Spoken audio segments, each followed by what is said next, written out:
Okay, thank you very much. Good morning, good afternoon, good night. I don't know where you are. It's a pleasure to present Franck Boyer from Toulouse University, and he's going to talk about the block moment method in action.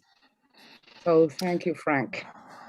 Yes. Okay, so first of all, I would like to thank the organizers of this webinar. It was, I think, a brilliant idea to create this event. It's very useful for our community in this particular time. So, warm thank to all of them, and of course, I thank also the organizers for inviting me today. So I will present today some works, and I want also to thank my collaborators, Asia Ben Abdallah, Morgan Morense, and Guillaume Olive. And the outline will be very classical, a short introduction, and then I will describe various results in various cases in 1D, in 2D, and a certain coefficient D will be sometimes equal to 1, sometimes different from 1, and we will see the differences. Okay, so here is the system we are interested in. So it's a couple parabolic system, as you can see, with two equations. You see that y has two components, y1 and y2. Okay, and it's a boundary control system because the control, as you can see here, is acting on the boundary and only on the first component of the system. So what are the difficulties of this kind of systems? First of all, there is two components and only one control, so it's the first difficulty. The second difficulty is that it's a boundary control system with a control which is localized on a part of the boundary, so it's another difficulty. A third difficulty is related to the geometry, and we will see that in 1D the system is easier to analyze, and in higher dimension, as far as I know, there is very few results. And the last difficulty will be related to this coefficient D that you can see here, which is a diffusion ratio. So if D is equal to 1, the two components of the system have exactly the same diffusion coefficient, and if D is not equal to 1, then the two components have different diffusion coefficients, and this will be a real difficulty. And the aim of the talk at the end will be to present a result in 2D in the case D different from 1, which is, as far as I know, a new result. Okay, some remarks to begin with. So what kind of tools can be used for analyzing this system? In fact, not many, because Lebor-Robiano type strategy will fail because we are dealing with the boundary control. And global Kalman inequalities will fail also because we are controlling only with one control, and there are two equations, and since it's a boundary control problem, we cannot remove one observation in the observability inequality. So in fact, there are few methods that we can use, and the moment method is one of those methods that are useful to analyze this system. So most of the talk, I will use the moment method.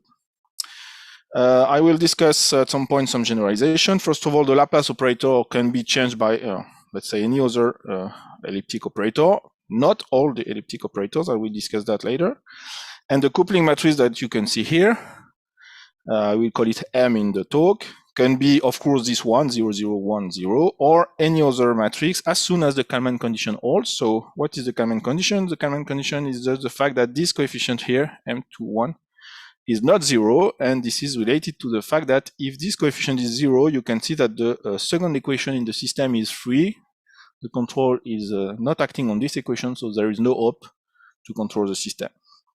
So it's clear that at least this coefficient should be not 0. Okay, let's start with the 1D case, and the case where the diffusion ratio is 1. So this is the system, and now the result is well known since something like 10 years. So I rewrote the system there, and the result is that this system is null controllable at any time t positive. And as I said, in those papers, they generalize a little bit. In particular, the coupling matrix M here can be any matrix, and the result is a little bit surprising because the result is that this system is null controllable at any time t if and only if first we have the Kalman condition. This is, of course, necessary.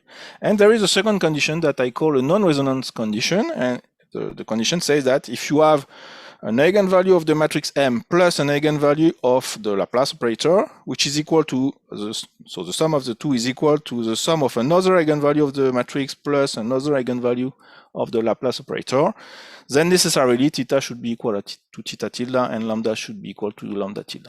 So this is related to the fact that all the eigenvalues of the system should be algebraically simple. So those two conditions are necessary and sufficient for this system to be null controllable at any time t.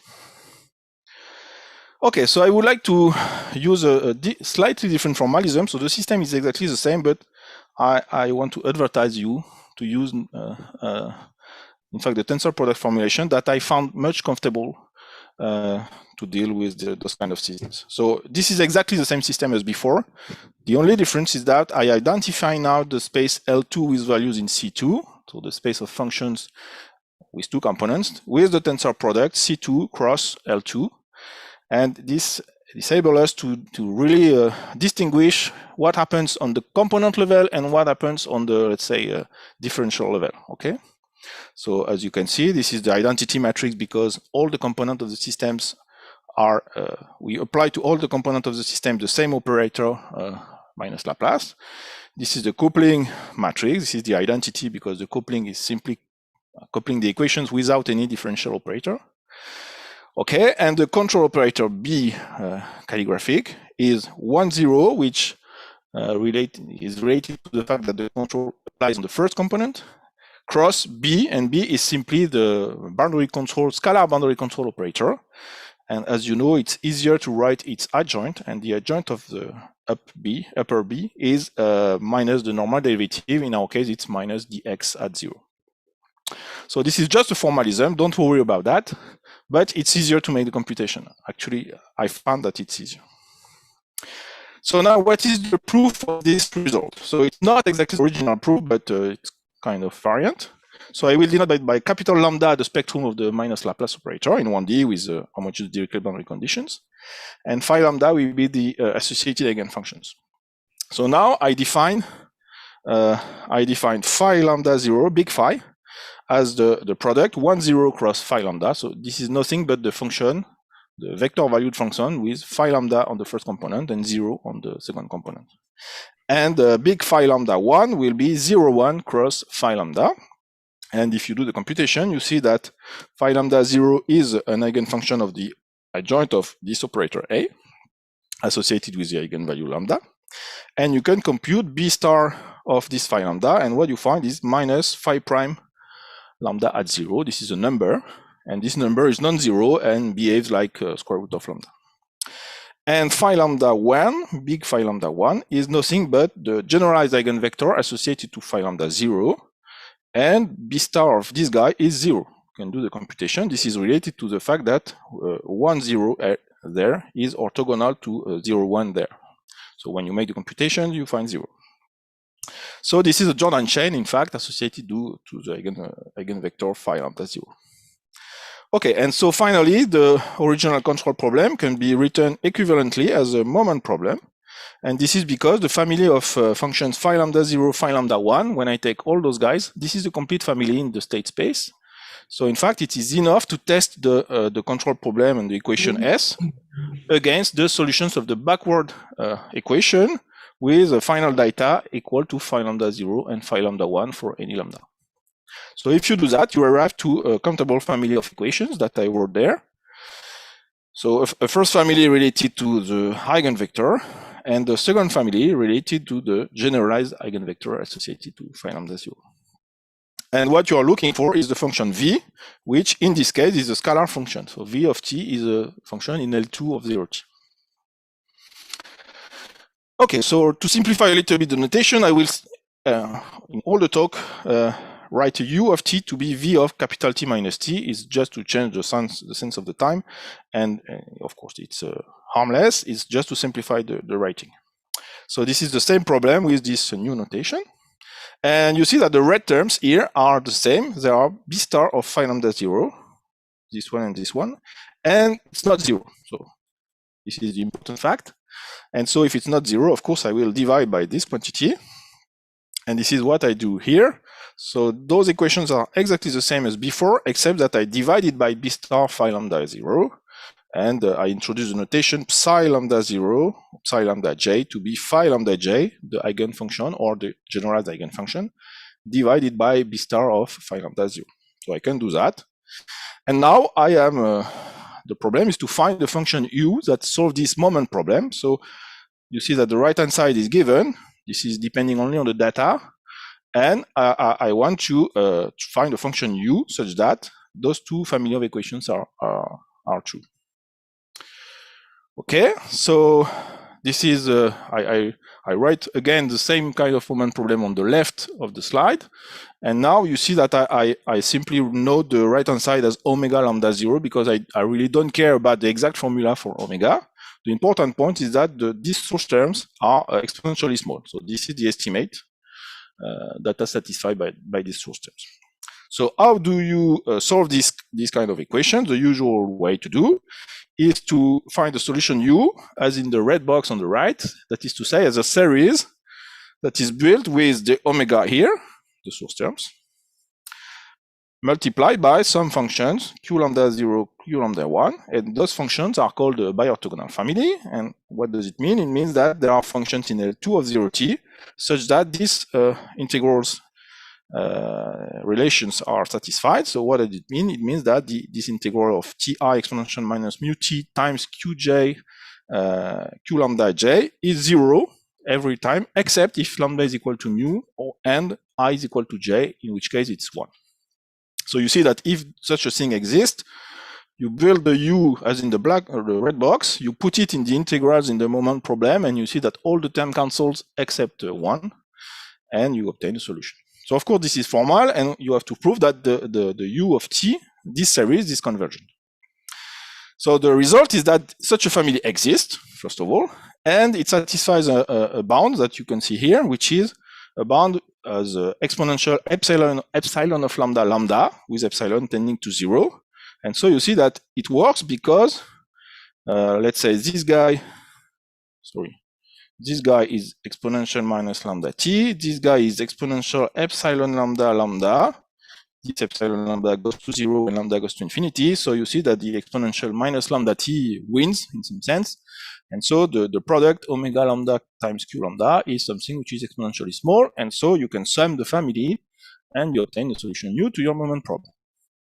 Frank, somebody has a question. Yeah. Yes, Pedro. I don't know if he can. No. He raised the hand, but he's not. Okay.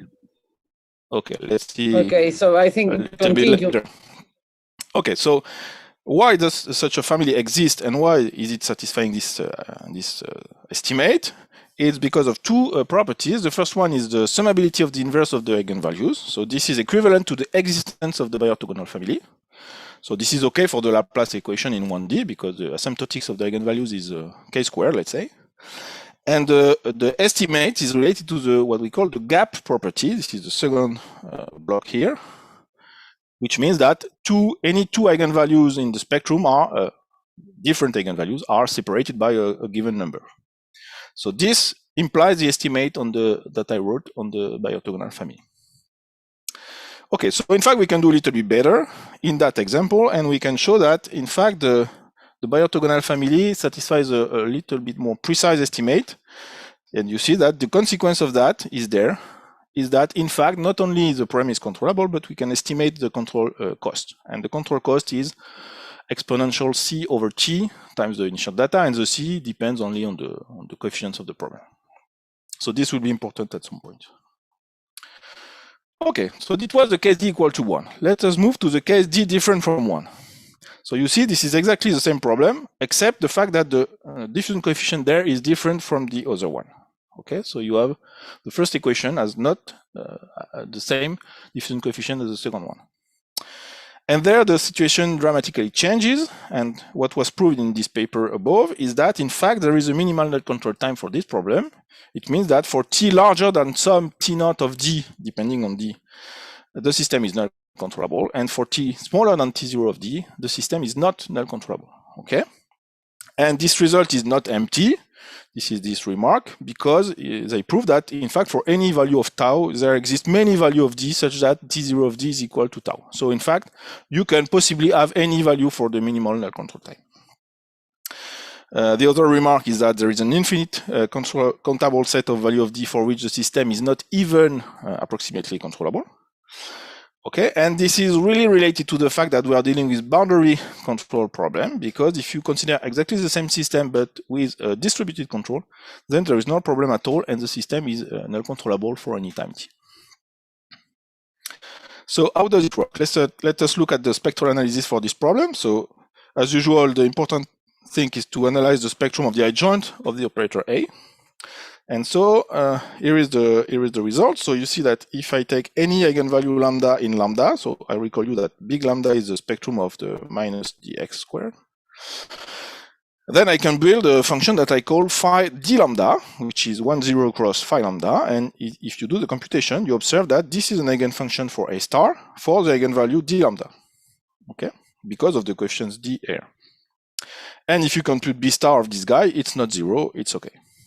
And now if I take another eigenvalue mu in the set capital lambda, and I build this new function phi mu tilde, I obtain a new eigenfunction of the operator A star, and this time phi lambda mu is an eigenfunction for the eigenvalue mu. And still b star of phi mu tilde is not 0. So what we see there is that approximate controllability is equivalent to the fact that d lambda does not intersect lambda. What does it mean? It means that d lambda will always be different from mu for any lambda and any mu. If it is not the case, then you will find a lambda and a mu such that d lambda is equal to mu, and in that case, the eigenspace will be of dimension 2, and this avoid the controllability because we are dealing with a scalar control problem. So we can build an eigenfunction that cancels the observation, and this will make the observability inequality not true. So in fact, this is the approximate controllability condition. So now I will suppose that lambda intersected with d lambda is empty.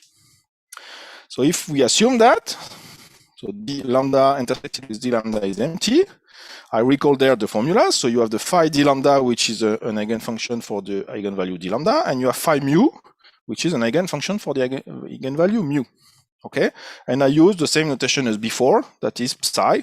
Psi is simply the phi divided by the observation b star, which is a number which is not 0. So if I do that, if I assume that there is a control, so I am trying to find a necessary null controllability condition. If a control exists, I can write the two moment equation satisfied by the control v and u, which is v reversed in time, and I obtain those two equations, two scalar equations, okay, for a lambda and a mu. And then I do a little bit of algebra. I mean, I just subtract the equation and so on, so it's not complicated, you have to believe me, and you obtain this formula. So this is just algebra. And what we can say on this formula is the following thing. This, by the mean value theorem, will be bounded by t, I presume, and maybe by capital T. This is bounded by 1, and this is bounded by t exponential mu t. So I will assume that d lambda is smaller than mu, but it's not really important. And so this guy is bounded by exponential mu t. So all in all, you see that this integral, which seems complicated, is in fact bounded by exponential mu capital T times the norm of the control, because of course you have a control here, and the norm of the control is bounded by the norm of the initial data for a given t. Okay, and so if I plug everything in the system, what I obtain is that finally this quantity psi d lambda minus psi mu divided by d lambda minus mu, even if d lambda is very close from mu, even in that case, this quantity is bounded by some exponential mu t. Okay, and so if I make a little and if I make the computation, I obtain this this inequality. And why is this? This is because psi d lambda and psi mu are essentially orthogonal functions. You can see that here. Psi d lambda is something like 1, 0 cross phi lambda, and phi mu is something like, okay, let's say this is 0. It's almost true because it's 1 over mu, and mu will be large. It's an eigenvalue, so it's supposed to be going to infinity at some point. So this is almost 0, 1. the other one is almost 1, 0, and so when you take the scalar product, it's almost 0. So in fact, those two eigenfunctions are almost orthogonal, and so finally, the norm of the difference of the two is simply more or less the sum of the norm, at least for the square of the norms. So the norm of psi d lambda minus psi mu is something like 1, let's say. And so you obtain the formula I have written there, okay? And if you observe this and you make mu and lambda tending to infinity, what you observe is that necessarily, if a control exists, you should have t larger than some quantity, which is this limit sup, the limit sup of minus log of d lambda minus mu over mu when lambda and mu tends to infinity. So this is a quantity depending on d, and in fact it appears that for some values of d, this quantity is not 0. It can be any positive number if I choose d in a suitable way. So this is a necessary null controllability condition. You can't hope to have a null controllable problem for t smaller than this t0 of d. So now we need to prove the other way. That is to say, is it true that for t larger than t0 of d, the system is null controllable? So this is true, and the way we do that is, as before, we write the formal solution as a series of omega, which is the term of the moment problems, times q, d lambda, q mu, which are the bi-orthogonal family. So this is classical. But if you remember the previous results on bi-orthogonal family, I was using the gap condition. And now the gap condition is not true anymore, because it is possible that d lambda and mu can be very close. So what I proved in the paper I mentioned above is that such a bi-orthogonal family exists in that case and satisfies an estimate, and you see that this estimate is almost the same as before, except that we have a new term here, which is possibly a strictly positive number, which is called the condensation index of the family lambda union d lambda. I will not define this condensation index in detail, but this is a number that exists that measures the fact that some eigenvalues can be close in this family. And so you see that when you want to sum this series, the omega are of size exponential minus d lambda t, and the q are of size exponential, essentially the condensation index times lambda. Okay, so if you want this to be summable, you need capital T here, this capital T, to be greater than this condensation index, because here you have a minus and here you have a plus. Okay, so the good term should win against the bad term. And the conclusion is that if T is larger than the condensation index, the series is converging and we are done. And of course, what they proved is that in our case, in the present case, the condensation index of the union of the two families lambda and d lambda is nothing but the T0 of d I've defined before. So the theorem is proved. For T smaller than T0 of d, no controllability. For T larger than T0 of d, we have null controllability. Okay, it's the moment to present you the block moment method. It's a kind of interlude because I will slightly change the system. So what is the question? The question is the following. Is it true that as soon as the eigenvalues condensate in a parabolic control system, is it true that necessarily we will lose short-time null controllability? This is what we can expect from the previous analysis. And in fact, the answer is no. So we can have condensation of the eigenvalues without losing short-time null controllability. And I will just present an example. So here is the example. So it's essentially the same system as before, except for this new red term here. And this red term is nothing but a potential A of x that I am adding to the second Laplacian in the system. So the first equation is still dt minus dx squared y extra, and the second equation is dt y2 minus the Laplace of y2 plus a y2 and so on. So it's more or less the same system. I will call lambda a the spectrum of this new operator, minus Laplace plus the potential, and phi a lambda the associated eigenfunctions. And the result that we proved is that, in fact, there are plenty of coefficients a, such that the condensation index is as large as you want, in fact, positive. But anyway, the system S is null controllable at any time t. So there is no minimal null control time, positive minimal null control time in that case. And we have a positive condensation index. So how does it work? I reword the system above. And again, we do the spectral analysis. So I will go a little bit fast, but you compute the eigenfunction for this system. So for simplicity, I assume that lambda and lambda A does not intersect, but of course we can deal with the other situation. And we obtain two families of eigenfunctions. One which is 1, 0 cross phi A mu. So this is okay, phi A mu 0. This is the first eigenfunction for our system. And the second is a little bit more complicated. It's 0, 1 cross phi lambda plus another term on the first component, the psi lambda, and this psi lambda is a solution to this PDE with a homogeneous Dirichlet boundary condition. And you see that this has a solution because I have assumed that. So the lambda here is not in the spectrum of the operator. So we have a solution, psi lambda, unique solution to this equation. Okay? And we can prove that the B star of this phi lambda is not 0. So those are the eigenfunction of the operator, and it's also a complete family in our state space. So we can transform our control problem into a moment problem. So if we do that, we do exactly the same computation I did before with the algebra when I subtract the equation and so on, and we arrive to the conclusion that this is a necessary null-controllability condition for our system. Okay, but there is a difference with the previous case, and the difference is the following. If I take an eigenvalue lambda in lambda and another eigenvalue mu in lambda A, so they are necessarily distinct, but I suppose that they are close. This may happen. And what we can prove is analyze a little bit the functions I've introduced, in particular the psi lambda, and what we can prove is that the psi mu is something like 1 over square root of mu times something. And the psi lambda is exactly the same term here. It's the same as this one. Plus other terms that are small when lambda and mu are close. Okay, you see that you have lambda minus mu in factor.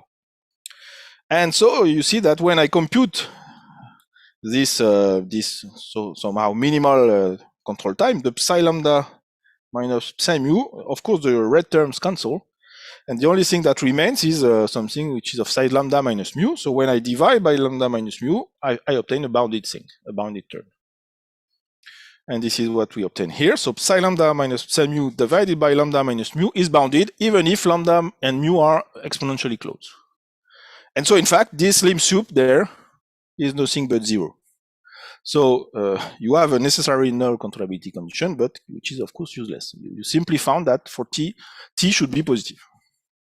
So, okay, there is no obstruction to small time null controllability, but how do we prove that the system is indeed null controllable for any t?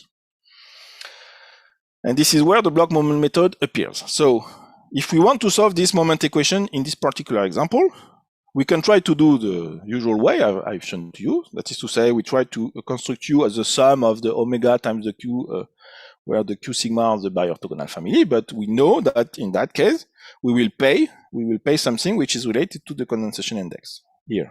This is the estimate proved by Asia, Sherif, Manolo, and Lucero in their paper.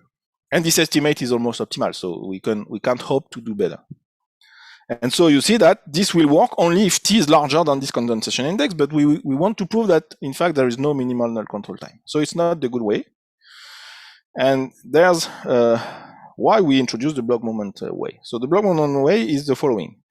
Imagine that you have a group G made of two eigenvalues of our system, one in lambda, the other one in mu in lambda A, sorry, and that are close. Let's say that the distance is less than 1. And now what we can do is to prove, we can prove that it's possible to find a function u sub G, which solves the following equation. So this is exactly the same equation we want, but only if the eigenvalue sigma is in G. So only if sigma is equal to lambda or mu. And if sigma is not equal to lambda or mu, we simply take 0. Okay, so the integral is 0. So of course, this function UG does not solve our complete problem. It solves a kind of partial moment problem. But you see that if I am able to do that for every group and then to sum all the contribution, maybe it will work. And yes, it will work because not only we can find a UG satisfying those equations, but we have an estimate. And this estimate is the following. It's a constant depending on time, exponential minus lambda t. This is good. And now we have psi lambda, the guy which is here. Up. And we have the divided differences that we have already seen, psi lambda minus psi mu divided by lambda minus mu. And what I've shown to you 1 or 2 slides before is that this quantity is bounded in that example. So in fact, this term is nice, is bounded. So this estimate on UG becomes a very nice estimate. UG smaller than C, depending on T, exponential minus lambda T. And now I have some hope to be able to sum all those contributions and to find a control for my problem. So this is what we do. This is the final, let's say, step of the block moment approach, is to say, okay, I take all my eigenvalues in my problem. Okay, everybody is there. And I write this as a disjoint union of groups. Each group GK is of controlled diameters, smaller than some rho, has a cardinal less than 2, and are well separated. So in each group, maybe the eigenvalues are very close, but between 2 groups, we have a gap condition. And then for each group GK, I am able to construct the function UGK as I've shown before.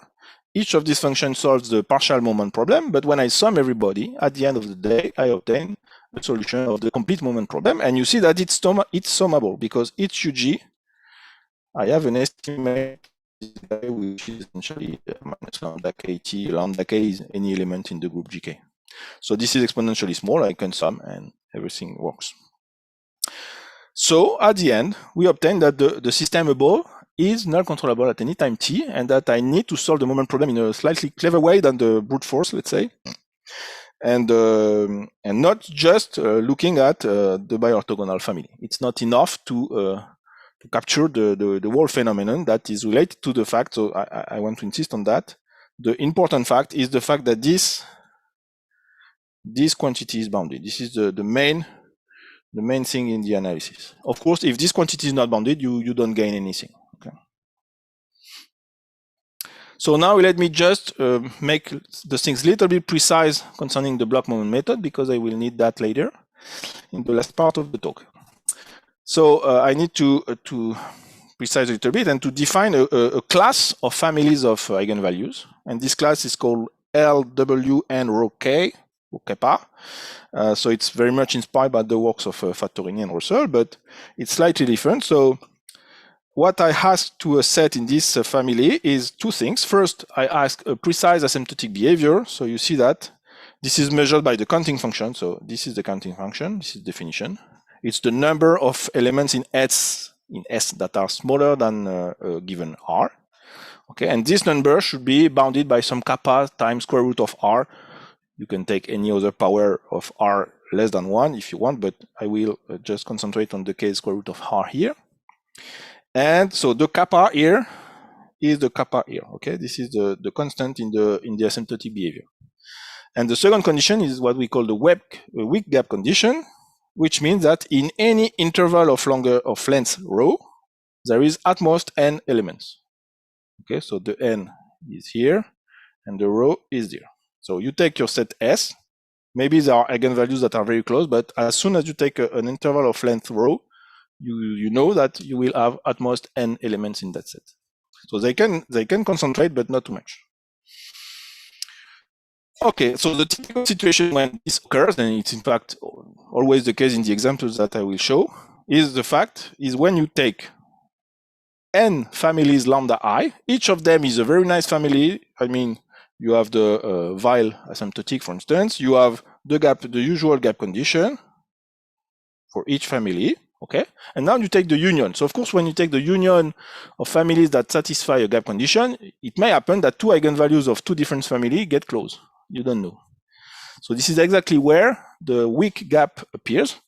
So when you take the union of n such families, you obtain something satisfying the weak gap condition with the number n. And this is typically the situation we will consider. Okay, so what we can prove is that as soon as you have a set in this class, you can write it as a union of groups, as I've shown before. Okay, and now I will quote the theorem only in the case n equal to 2, because this is the case I need in the last part of the talk.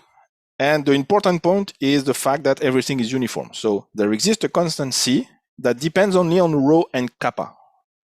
Okay, n of n, but n is 2, so okay.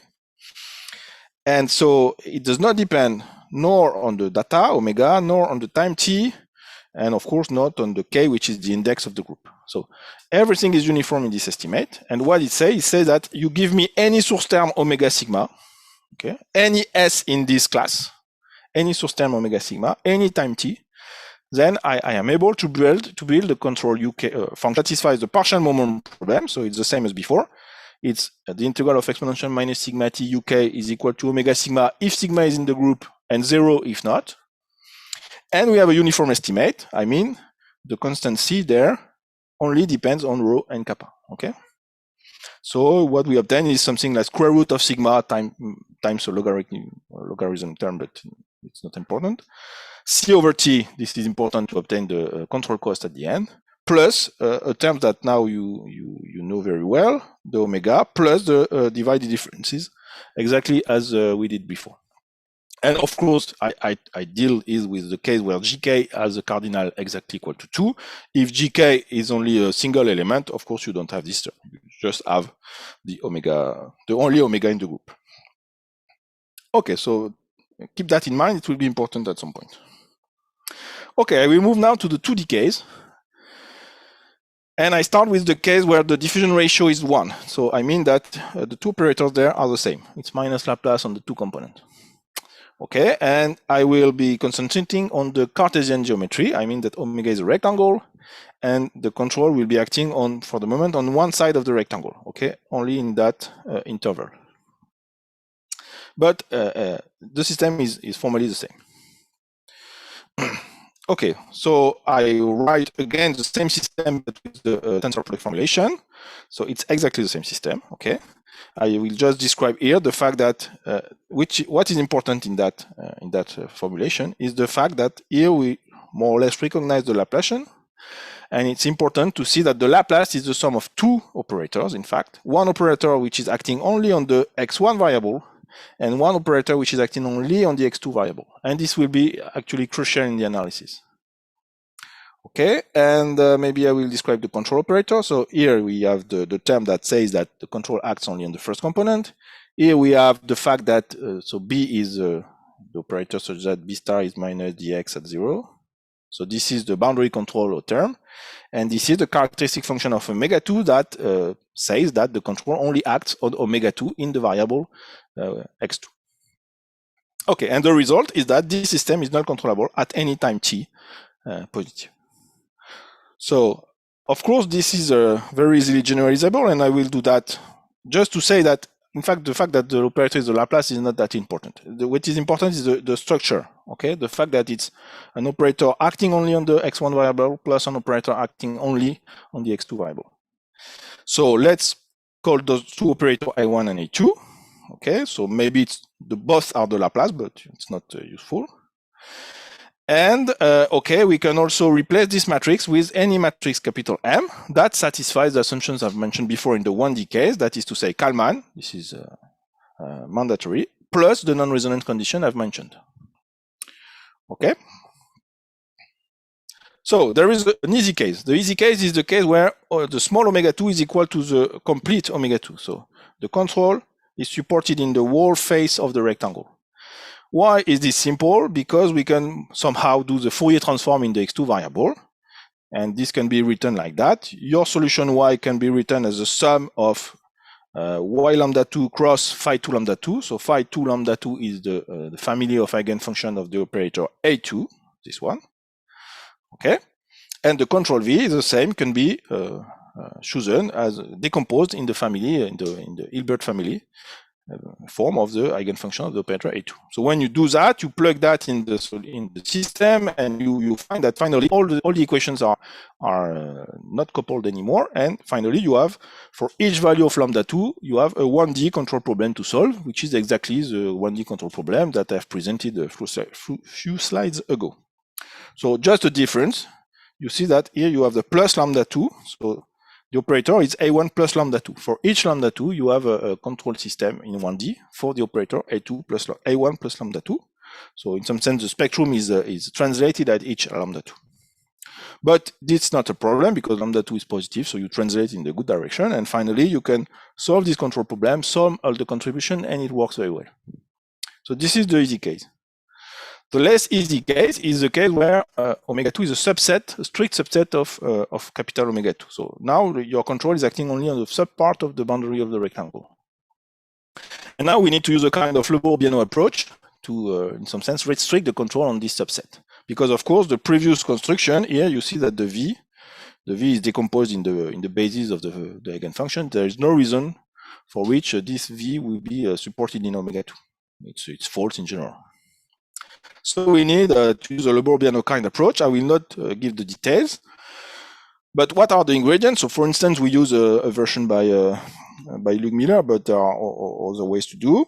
It's not the way we did, in fact, in the original paper, but it's almost equivalent. So what is important is first, we know the controllability when the omega 2 is equal to capital omega 2. It's just what I've done before.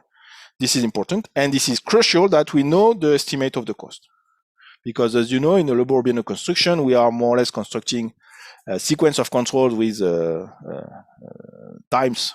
control times that are smaller and smaller. So we need to know how the cost of the control evolves when the time goes to 0. So this is crucial. Second, we need a spectral inequality a la Lebor-Biano, which means that if you take any psi in this space, so in a combination of the eigenfunctions of the operator A2 related to eigenvalues less than mu, any combination, you can evaluate.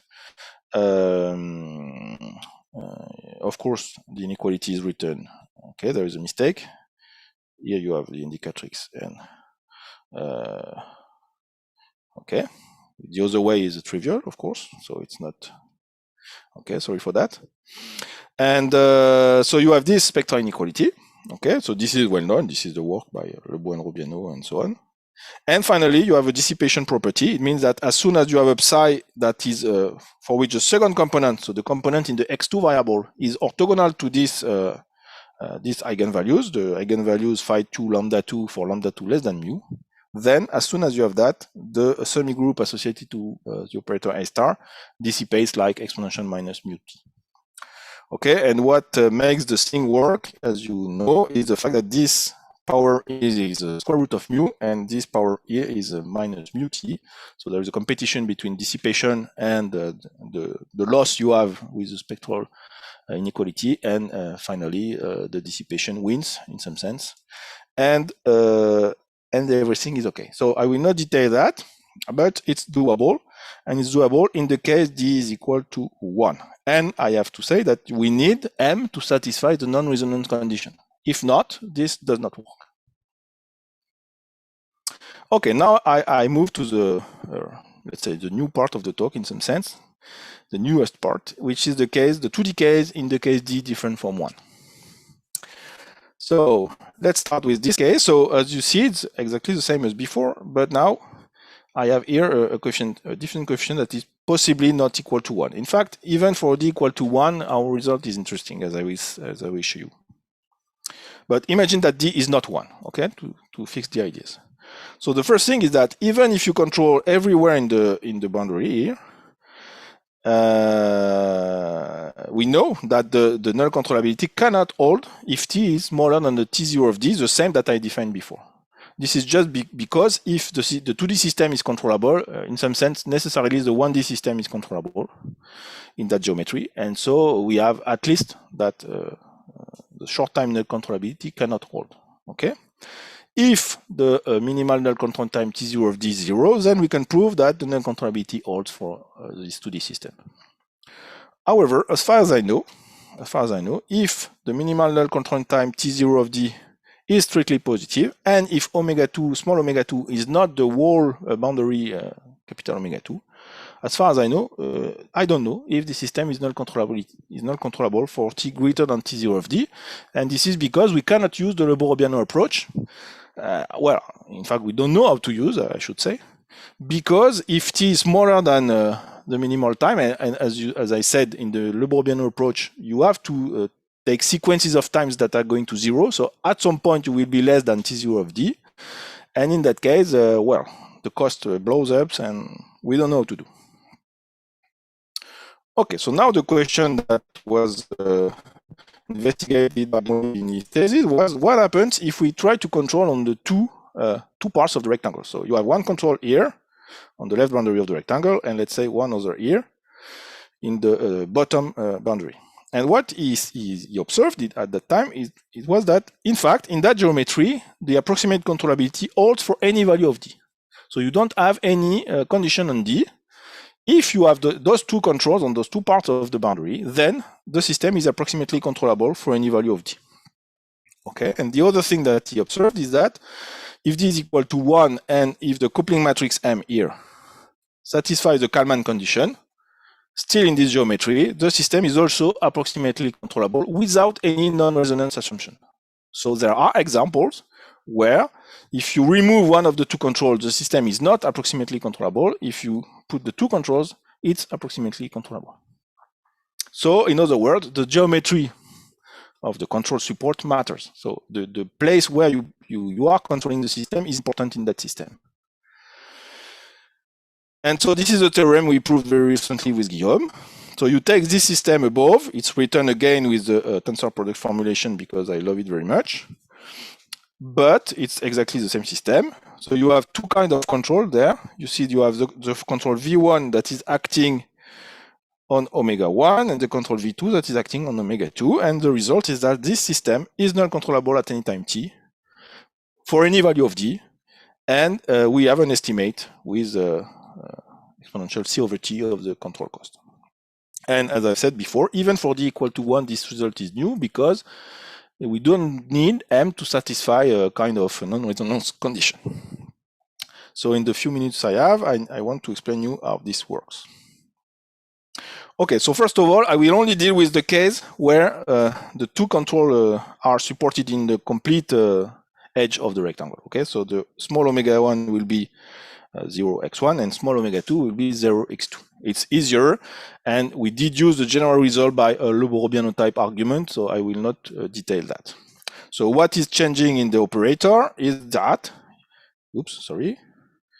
here, instead of the characteristic function of omega 1 and omega 2, we simply have the identity on that part because we take all the boundary, all the edge of the rectangle to control the system. Okay, so now I will assume that d is greater than 1. It has no importance, of course, but it's just simplification for the presentation. And we will work with the set capital gamma that I introduced here, which is a Cartesian product of the set plus or minus, there is a sign. Then there is lambda 1, the set of eigenvalues for the operator A1, and lambda 2, the set of eigenvalues of the operator A2. And now for each triple in this set, so this triple is assign an eigenvalue of A1 and an eigenvalue of A2, I define sigma of gamma to be this formula. Okay, we don't care. What you have to keep in mind is that if the sign is positive, this sigma of gamma is equal to d lambda 1 plus lambda 2. If the sign is minus, this sigma is lambda 1 plus lambda 2. Okay, and I recall you that d is greater than 1, so this is greater than lambda 1 plus lambda 2. Okay, and now I can define a phi gamma, which is given here. So you see it's a vector, so it's 1 on the first component and something in the second component, which is a 0 if gamma has a sign plus, because you see that sigma gamma is equal to that if gamma has a sign plus. So this is 0 in that case, and if not, but it's not 0. It's not 0, and then you take the tensor product with the eigenfunction associated to lambda 1 in the x1 direction, and the eigenfunction associated to lambda 2 in the x2 direction.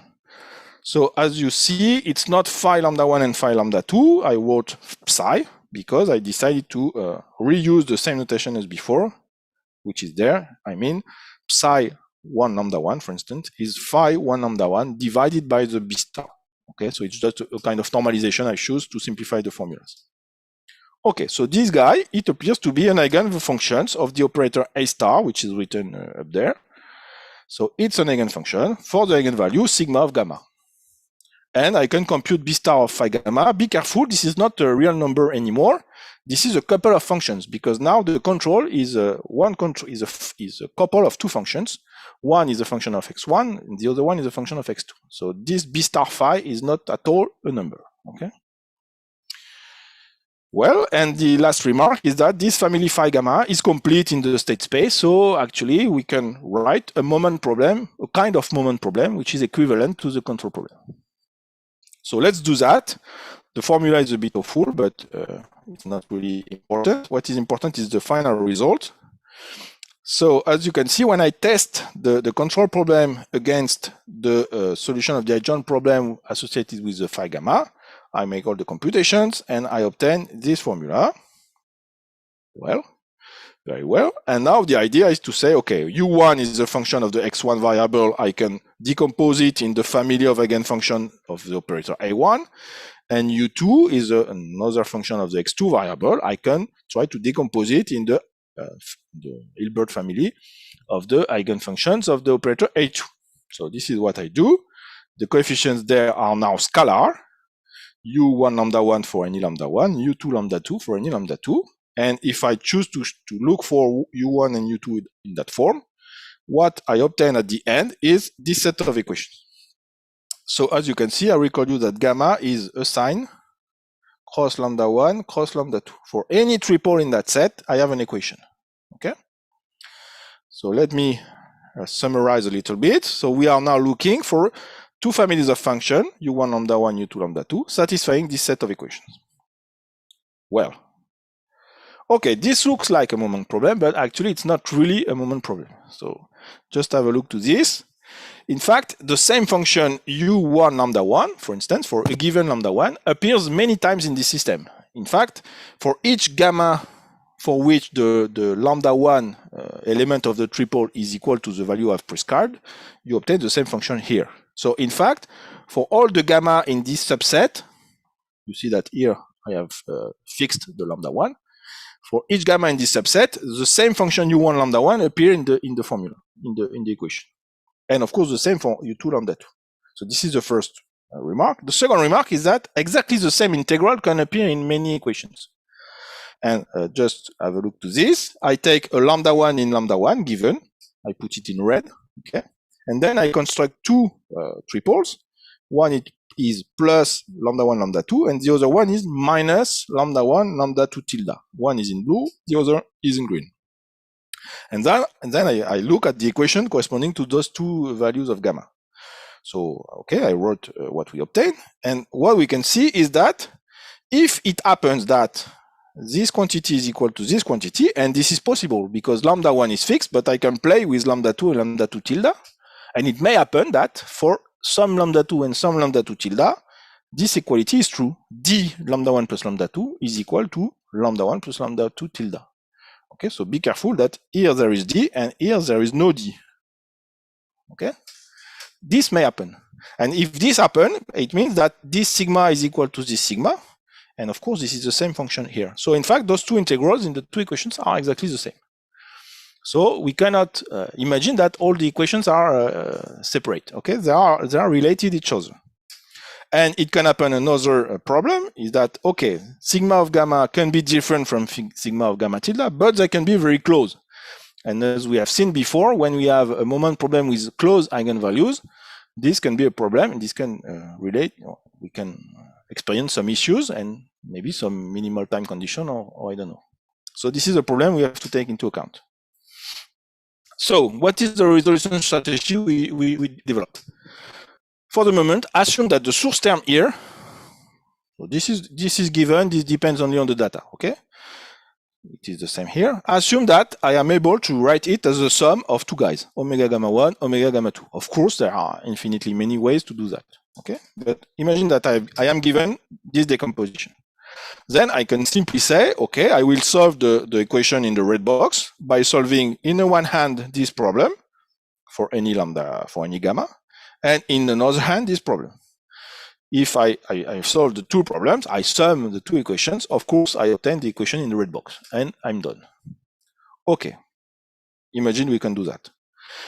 Now I can reorganize the equations, and you see that, in fact, for each given lambda 1, this equation here becomes an equation on the function u1 lambda 1. Lambda 1 is fixed. And it's an equation for each gamma in the gamma 1 lambda 1 set. This is, I recall you, the set of all the triples for which the lambda 1 component is fixed. Okay, so it is a subset, an infinite subset of gamma, and for each small gamma in this infinite subset, I have a moment equation for u1 lambda 1, and this is a moment problem, and the same for lambda 2. Very well, but it is possible to do that. So here is a summary. This is exactly the same equations as before. We have the equation for the u1 lambda 1, the equation for the u2 lambda 2, and I want this guy plus these guys to be equal to the source term.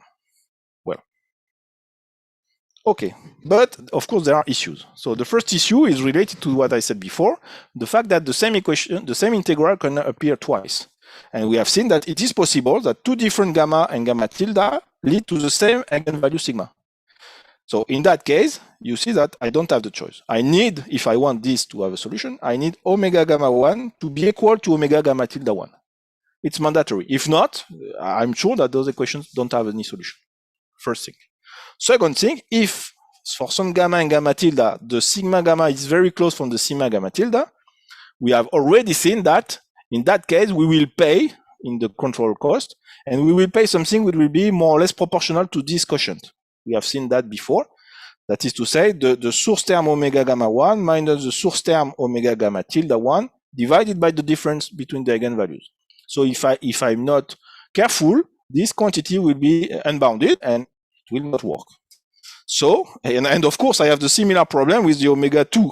I've done the reasoning for the lambda 1, but I have the same problem with the lambda 2.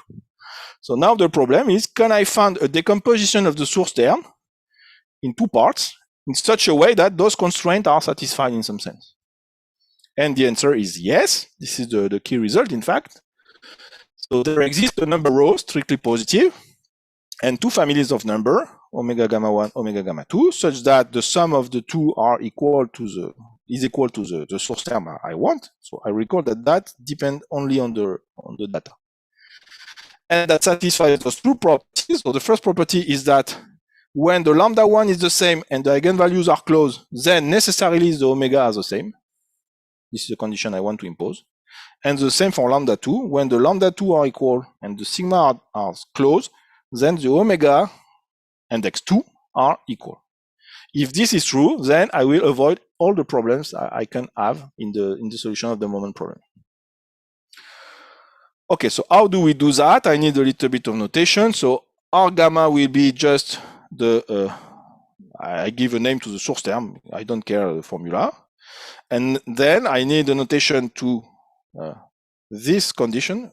So when gamma and gamma tilde satisfy this condition, I say that they are related by this arrow. So it's a row and a lambda 1. If gamma and gamma tilde are related by these conditions, I say that they are related by this single arrow. And I use the double arrow here to say that one of those two situations occur, either the first one or the second one. Okay, so now how can I solve the problem?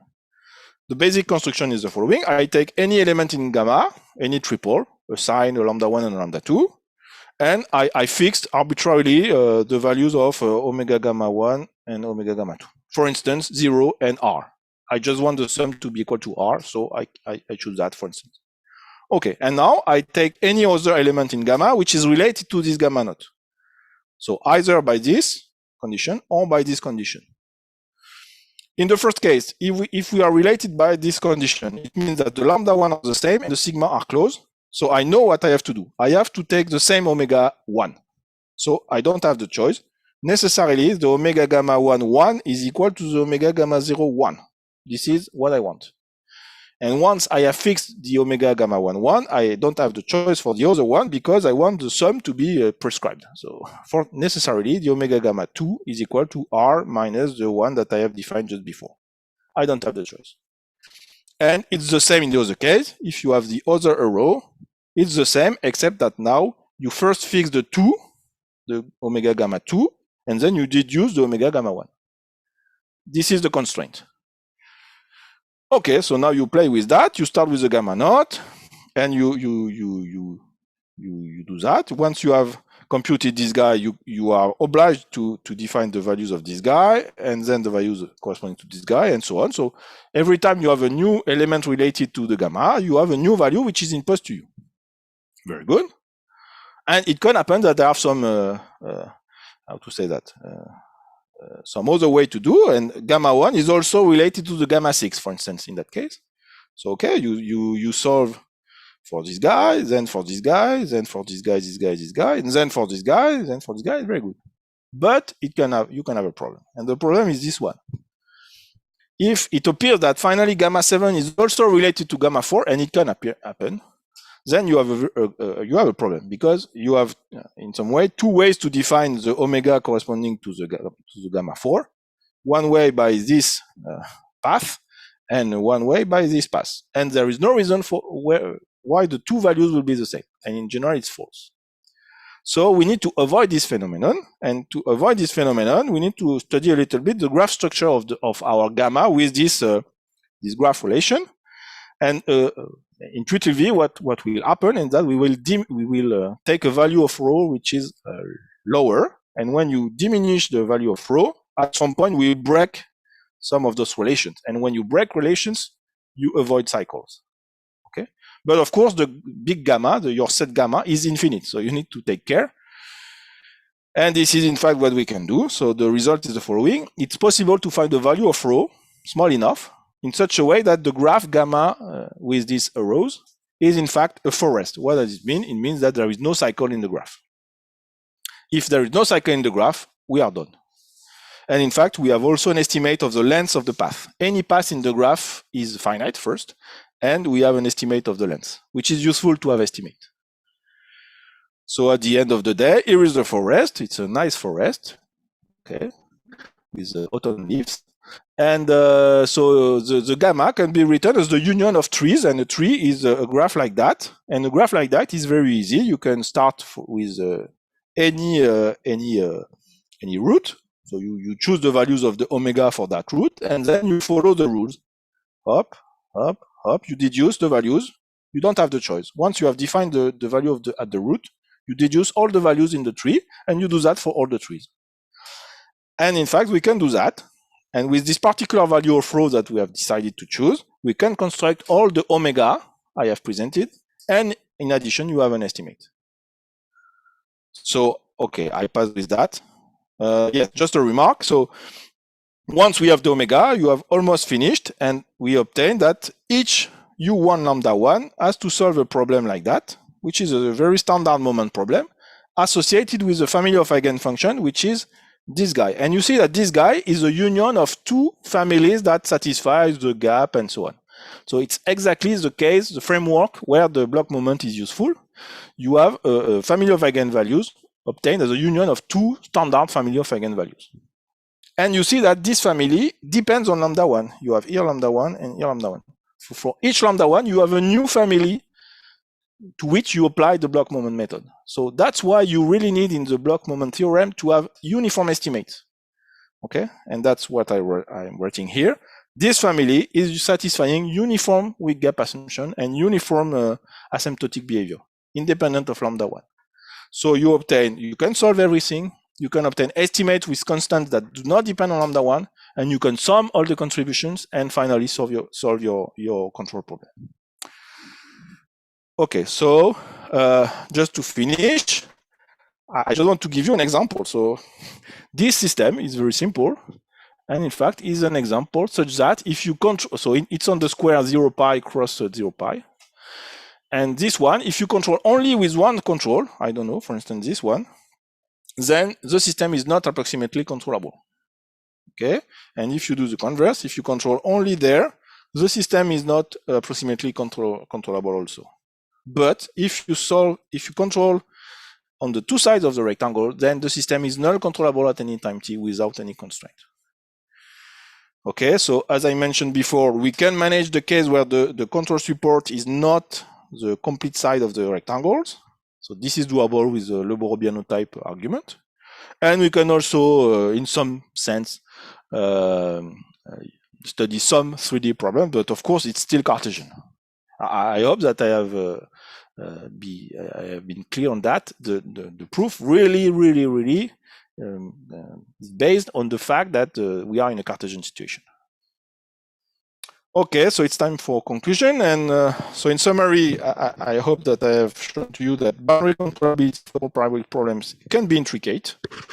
We can have geometric assumption on the control support for controllability to hold. We can have positive minimal null control time. In the 1D case, the moment method is quite great. It's powerful, yet it's limited. For instance, it's limited to time invariant system. If you have time-dependent coefficients, you cannot use any spectral argument. So of course, there are limits. In the case that your eigenvalue families have some condensation of eigenvalues, you can use the block moment approach to analyze very carefully what happens when two eigenvalues are close, and you obtain most of the case optimal results. And it's very useful to have estimates that are uniform with respect to the family of eigenvalues, of course, in a certain class, But if you are able to prove estimate uniform, you can do many things. For instance, some of this work can be applied to a discrete system, for instance, and you have estimates which are uniform in the discretization parameters. And in the multi-D case, well, in the Cartesian setting, we know how to do in some cases, and the idea is one way or another, you need to reduce the problem to some kind of 1D problems. And of course, there are infinitely many 1D problems. So you need to be able to solve each one and to sum at the end all the contributions. So this is a double difficulty. And in that case, also the block moment approach helps you to construct exactly the good problem, the good 1D problems to solve at the end. And the consequence of that is that in general geometries, other than Cartesian, I don't know how to do. At the moment, for the system I've shown to you, I think that there is no result except the one in the Cartesian geometries in multi-D. And just I mentioned that the block moment approach I've shown to you is very well adapted to scalar control problems. And very recently with Morgan Moranse, we have extended this approach to non-scalar control problems. And as an example, you have here, so the same system as before in 1D with a different, with a D which is not equal to 1 here. So if you put only one control, we have seen that this problem has a positive minimal null control time.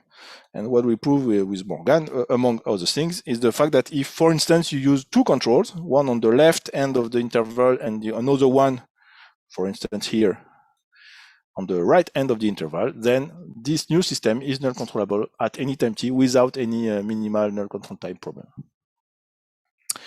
Okay, I thank you for your attention. I've mentioned here the three references, the main references I've where this work are developed, and I thank you for your attention, and I will be happy to answer your questions if you have.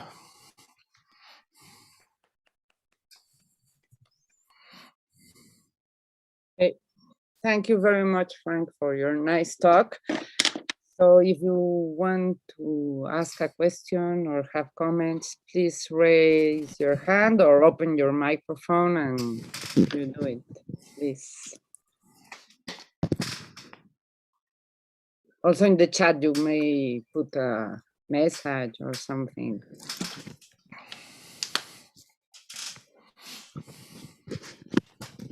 So, Frank, I have a question. Alberto. Yeah, just for curiosity, in the proof that there exists a row for the graph, it is used some particular hypothesis of the original problem. I mean, because it is not trivial, no? Because as it's infinite, you can accumulate or yeah, absolutely.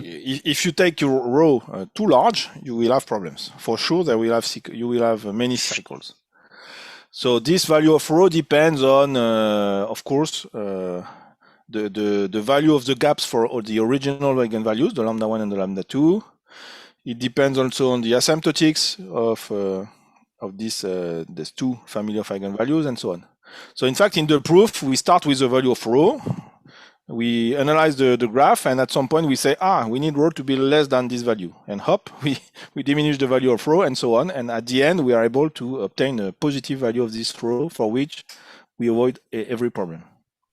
So I am not able to tell you exactly how to choose it. I don't have any value explicit, but the method is that we analyze the system, the graph, and each step of the analysis we reduce the value of rho. And at some point, it works. Okay. So it depends in a complicated way of the parameters. Yes. Okay. Because in fact, in the paper, we have analyzed the case where the coupling matrix M is general. And so the formula for the eigenvalues is more complicated. I have given here only the simple case. So it's quite intricate. We can have complex eigenvalues, so we have to take care of that and so on. So here I presented only the simplest case, and I think it's already quite complicated to present. So, but the general case is even more complicated, but the idea is the same. Okay. Thank you, Franck.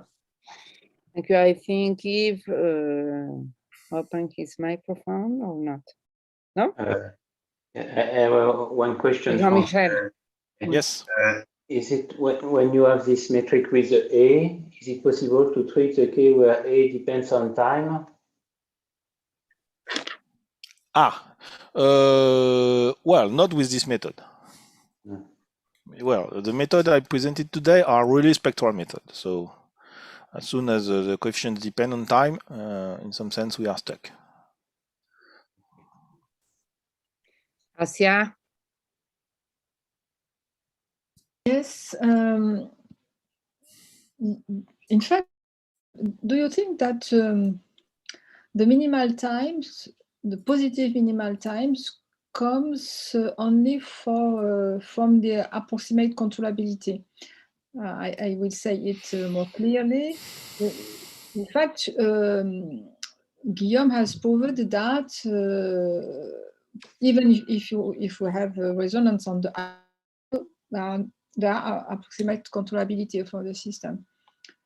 And so my question is, yes, it is this. Your question is yes. Okay. No. So, what is exactly the question? my question is, in the one-dimensional case, if there are resonance, there are no approximate controllability. In the 2D case, if the control is exerted in one side. So, okay. So the result proved by Guillaume was that if we have control exerted at the two parts, we can allow resonance of the eigenvalue. Yes, in some sense, yes. And so where not because it is not a question of English, but it is a question of ma pensée n'est. So you have divided when you built your moment. Of course, you have used that you have these two controls, and to avoid of saying différemment. Okay, I'm not sure to have understood the question, but I can give an answer, like politicians, you know. I can give an element. In fact, what we have proved also is in the case where d is equal to 1, so maybe I can just show the system. I don't know if I have it somewhere. Probably, but it will take half an hour to find it. Okay, let's say this one with d equal to 1. Okay, and here with the matrix M. That satisfies M star here, the Kalman rank condition. Okay. In that case, it's possible to prove that, okay, we need the two controls to be controllable in any case. Okay, we don't need the non-resonance condition. Okay, but it can be proved that in fact one of the two controls can be chosen in a finite dimensional space. So in fact, what we need is one control, let's say here, plus a few modes here. Wow. So in fact, there are only a few modes that, in some sense, compensate the resonance. Okay, so you have one of the two controls that can be chosen in finite dimension space to compensate the resonance, if there are, and then you control with the other side of the rectangle. So you are almost controllable with one control, and the other one is just there to compensate the possible resonance in the problem. Okay, so to complete, you have considered two equations in a 2D domain. Mm. What is the generalization for n-coupled equations in a space domain of dimension d? That's a good question. Okay, I suppose that 3 equations in a 3D domain should be doable, but 3 equations in a space 3D domain, yes. Okay. Okay, but it will be. With okay, control I will don't do it. I think it will be awful. But okay, I think it's doable. Well, the 3D case I mentioned is different because there are still 2 equations in the 3D case. But you have only control that is supported in a part of 2 non-parallel sides of the box. Yes, and my question is the generalization, because you remember well, Guillaume has example for approximate controllability for 4 equations in I don't remember well. Yes, but it was for 4 equations in 2D, I think. Maybe Guillaume can say. Yes, okay. Yeah, the counterexample when we had 4 equations, but still in 2D. So it's in 2D, yes. It emphasizes the way that the number of equations is also important with respect to the number of the dimension. And you have a relation, a hope of an equation of a... You mean like a 3D with 3 equations? I don't know, what can we do? N and D with the D equation.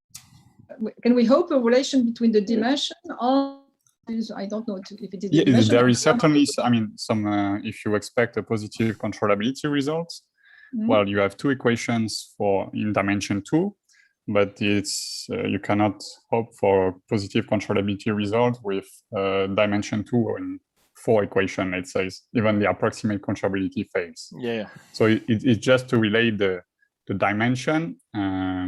So in a negative way. Yeah. And 2 equations. I mean, if you have more equations, it's like the spirit's like 2 controls for 2 equations is controllable. So if you have more equations, in general, it's not possible. Now, the other question is, can we generalize, let's say, this result in dimension 2 with 2 equations to dimension 3 with 3 equations? Yeah, I think it's doable. Of course, it depends where you place the controls. But it's doable. I mean, technically, it's very, very complicated, and I don't know if it is worth. I think if you had a control there in the picture, and then you have 3 equations, maybe it should work. But okay. Thank you very much, Franck. Thank you very much. Very nice work, and Guillaume also. Other question? Yes, Omar Udah. Okay. Thank you very much. Thank you very much for your presentation. I have just a remark about the definition of the minimal time in the statement.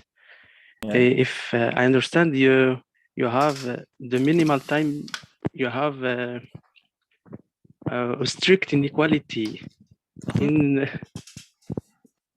the case where we have a controllability result, and I think that yes, I think that we have to have a large inequality in the first case in the statement. I'm not sure.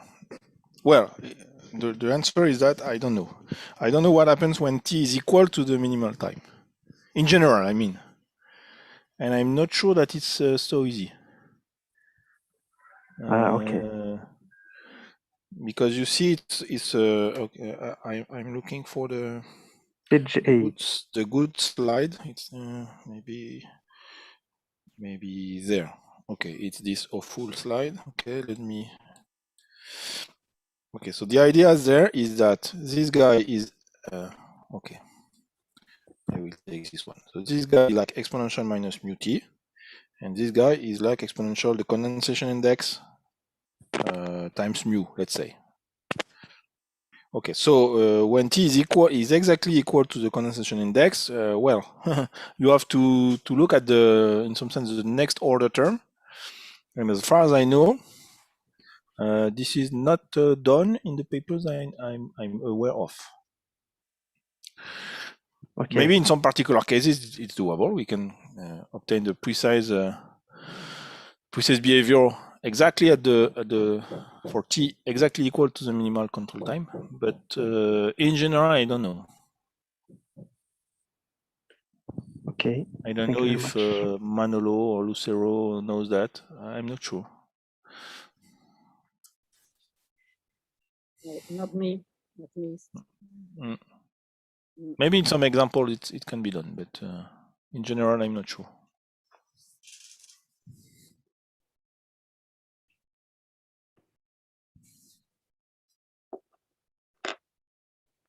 No, I don't know. Like,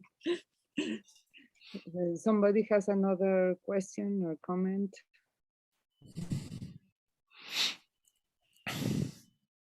Everybody is tired. I have a comment. I think, can you go to your slide number 12, please? I can try. 12. 12, yes. Oops. I know. This one? No, I think it was not this one. Where you had these divided differences here. These 12, not the other 12. Okay, there are two 12s. Yes. You have two 12. So sorry. Yes. So I think that this estimate or kind of estimates are related with some work at least done by Avdonin for the hyperbolic equations and for imaginary eigenvalues. Yeah. So in some sense, these divided differences are like an approximation of the derivative of the exponential. No, it's like t times the exponential. Yes, of course, except that we apply that to the source term, not to the exponential. As you can see, this is a divide difference of the source term in the moment problem. But you're absolutely right. If we apply these divided differences to the exponential function, you obtain the derivative. This is the Lagrange theorem, in fact. Yes. So you have like these t times exponentials, and we have some estimates for this kind of. And in fact, in order to prove this, the result you proved with Enrique and Manolo. Yes. Let me show that. On the biorthogonal family, when there is a multiplicity, this one, for instance, the existence of a biorthogonal family in that case. Here, you have it. So you prove that in this paper. Yes. Yes. And you can do that by using this. In fact, it's more simple by using this divided difference approach. Yes. And in fact, we can do it for any value of the I for free. Yes. In your paper, you were obliged to redo all the computations in some sense of Fattorini and Russell and so on. But I think we can do. There is a trick to somehow deduce this result to the original result.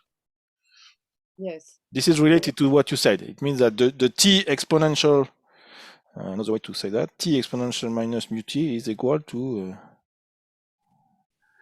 this, well, the limit of this when lambda goes to mu. Yes. Exactly. But in the block moment, what is, well, somehow new, I don't know if it's really new, but it's that we take into account the source term of the moment method. This is the message, in fact. If you don't look at what is exactly the source term, you lose something. You lose compensations. You may lose. Thank you very much. Well, if there are no more comments or questions, we may thank you again. Thank you very much. Talk.